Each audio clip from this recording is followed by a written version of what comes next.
हाय दोस्तों, सबको praise the Lord. मैं आज परमेश्वर आखिरकार किस तरह हमसे बातें करता है, उस बातों को हम लोग देखेंगे। बहुत सारे प्रकार हैं, लेकिन सबसे पहला एक बातों को हम लोग देखेंगे, वो है स्वप्न के द्वारा परमेश्वर हमसे बातें करता है।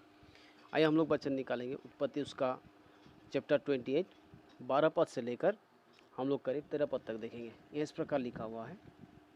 तब उसने स्वप्न में क्या देखा कि एक सीढ़ी पृथ्वी पर खड़ी है और उसका सिरा स्वर्ग तक पहुंचा है और परमेश्वर के दूत उस पर से चढ़ते उतरते हैं। और यहोवा उसके ऊपर खड़ा होकर कहता है, मैं यहोवा तेरे दादा अब्राहम का परमेश्वर और इसहाक का परमेश्वर हूँ।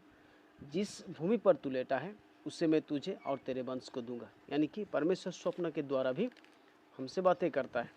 परमेश्वर स्वप्नों के द्वारा हमसे बातें करता है। उसी प्रकार अगर हम लोग उत्पत्ति का उसका 31वां अध्याय उसका 24वां वचन अगर हम लोग पढ़ेंगे तो वहाँ भी हम लोग पाएंगे कि परमेश्वर लाबान से भी स्वप्न के द्वारा बातें की। इस प्रकार लिखा हुआ है, परंतु परमेश्वर ने रात के स्वप्न में आरामी लाबान के पास आकर कहा, सावधान रहा, तू याकूब से ना तो भला कहना और ना बुरा। यहाँ हम लोग पाते हैं कि परमेश्वर स्वप्न के द्वारा लाबान से बात की। उसके बाद अगर हम लोग उत्पत्ति उसका 27वां अध्याय यानी कि 30 चैप्टर 37 वर्सेस 5 में अगर हम लोग देखेंगे, इस प्रकार लिखा हुआ, यूसुफ ने एक स्वप्न देखा और अपने भाइयों से उसका वर्णन किया। तब वे उससे और भी द्वेष करने लगे। यानी कि आने वाले बातों को भी यूसुफ ने स्वप्न में देखा।